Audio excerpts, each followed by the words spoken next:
안녕하세요. 호수법무사사무소의 권승미 법무사입니다. 오늘은 많은 분들이 궁금해하시는 법무사가 합격하기 위해서 어떻게 공부를 했는지 그 과정에 대해서 설명해 드리려고 합니다. 설명이 아니죠. 그냥 제가 어떻게 공부를 했는지 알려드리려고 합니다. 처음에 제가 법무사 공부를 시작하게 된 거는 제가 사실은 스타일리스트였어요. 그 연예인들이나 잡지에 나오는 모델들을 이제 옷에 대해서 스타일링을 해주고 뭐 그런 직업을 갖고 있었어요. 그런데 뭐 여러 가지 이유가 있었지만 제일 큰 게 그 당시 오래 사귄 남자친구랑 헤어졌어요. 가장 크죠. 인생에서 그렇게 슬펐던 적이 없었던 것 같아요. 근데 뭐 아무튼 그런 큰 일이 있었고, 그리고 두 번째로는 그때 나이가 20대 후반 뭐 이 정도 됐었는데, 어느 날 매일 일을 하면서 저는 이제 뭐 청바지나 캐주얼하게 옷을 입었었어요. 근데 이제 스타일리스트를 한 이유는 그 옷에 대해서 관심이 많았으니까 했겠죠. 근데 맨날 이제 캐주얼하게, 왜냐면은 야외든 이제 스튜디오든 이제 활동적으로 일을 많이 해야 된단 말이에요. 우리 텔레비전 보면은 뭐 사진작가나 스타일리스트나 다 이제 일을 할 때는 캐주얼하게 옷을 입고 하잖아요. 근데 나는 내 스타일링에 관심이 많아서 스타일리스트를 한 건데 맨날 나는 청바지만 입는 거야. 나 모델들 예쁘게 옷 입혀주고 연예인들 예쁘게 해주는데 나는 맨날 청바지만 입고 있는 거라서 어느 날 그런 생각이 들때, 나도 예쁘게 그냥 이렇게 밖에 맨날 나다니면서 이러지 말고 책상에 앉아서 우아하게 팬츠에 돌리면서 정장 입고 깔끔하게 정장 입고 일을 하고 싶다. 이런 단순한 생각이 있었어요.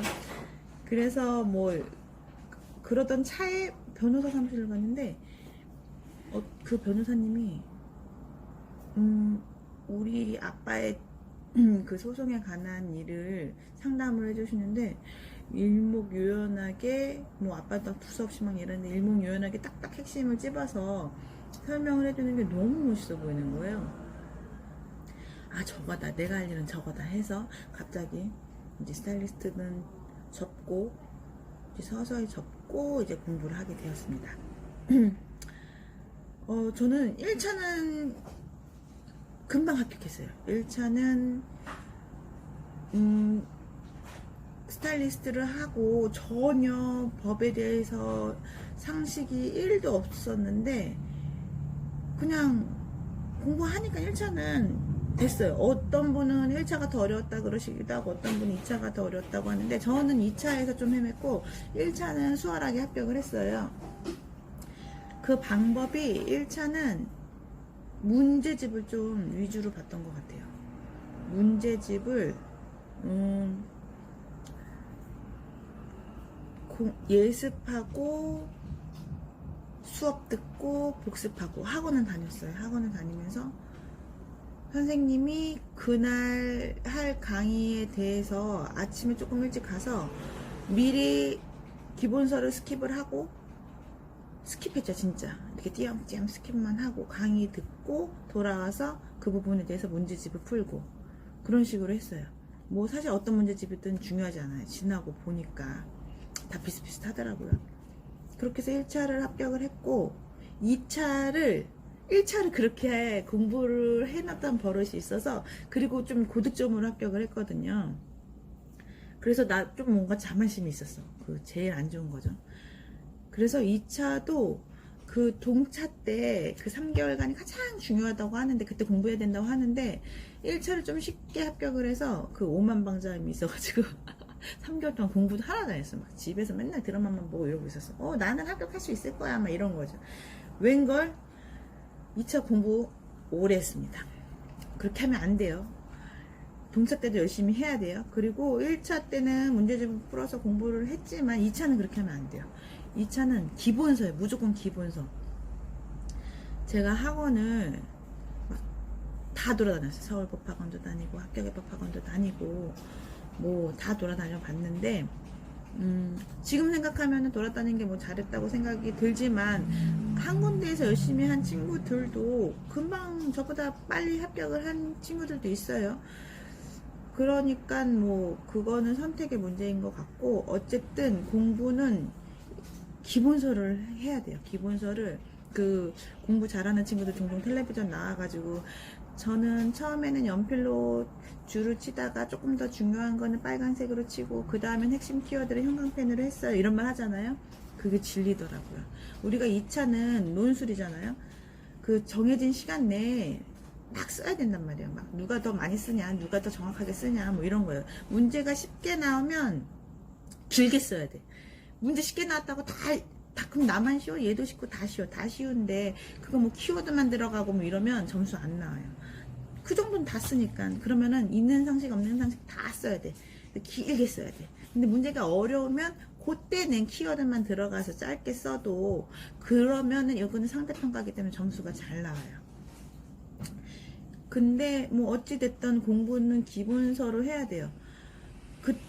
제가 2차를 조금 오래 하게 된 게, 1차를 문제집으로 하다 보니까 2차도 막 그런 찌라시 이런 거 위주로 하고, 막 누가 이제 학원에서 이제 시험 전에 주는 찌라시, 그냥 보통 표현이죠. 찌라시라고 해요. 그런 거 뭐 핵심만 모아놨다 해서 막 나눠주고 이러는데, 막 그것만 난 본 거야. 근데 그럼 거기서도 물론 나와. 거기서도 물론 나오는데, 그거 왜 이렇게 나오면은 난 완전 그냥 이거 뭐지? 이렇게 되는 거예요. 그렇기 때문에 어디에서 문제가 나올지 몰라서 기본서에다가 아까 말씀드린 것처럼 처음에는 1회독 할 때는 연필로 줄을 치고, 그 다음에는 중요한 거는 2회독 할 때는 빨간색으로 줄을 치고, 그 다음에 3회독 할 때는 형광펜으로 줄을 치고 해서, 마지막 시험 전날에 이거 한 권을, 보통 한 권 하면 막 700페이지, 1000페이지, 뭐 민법 같은 건 1000페이지 넘죠. 한 2000페이지 되죠. 그거를 짧은 시간에 다 볼 수 있어야 된단 말이에요. 이게 공부가 휘발성이 강하기 때문에 그거를 최대한 빨리 보기 위해서는 내가 키워드만 이렇게 해놔야 돼. 그렇게 공부를 해서 했더니 마지막에는 이제 제가 합격할 때는 뭐 굉장히 우수한 성적으로 합격을 했어요. 물론 수석은 아니지만 저보다 저희 동기 중에서 시험 점수 높은 사람 2명밖에 못했어요. 그러니까 2명밖에 못 봤어요. 그 3등은 했다는 소리죠. 근데 단지 작년하고 합격하기 전해하고 합격한 해하고 달랐던 거는, 전 동차로 합격을 했단 말이에요. 1차와 2차를 같이 합격을 했어요. 아주 1차도 우수한 성적으로, 모의고사도 맨날 1등 했었고, 그리고 1차도 뭐 굉장히 우수한 성적으로 합격을 했어요. 근데 그 3개월 만에 동차로 공부하면서도 3등을 했어요. 그거는 그 전에까지만 해도 찌라시만 보다가 그 다음에 이제 기본서를 보니까, 그러니까 이제 확실히 점수가 확 늘더라고요. 그래서 어쨌든 제 공부 방법은 그렇습니다. 참고가 되셨나요? 다음에 만나요. 안녕.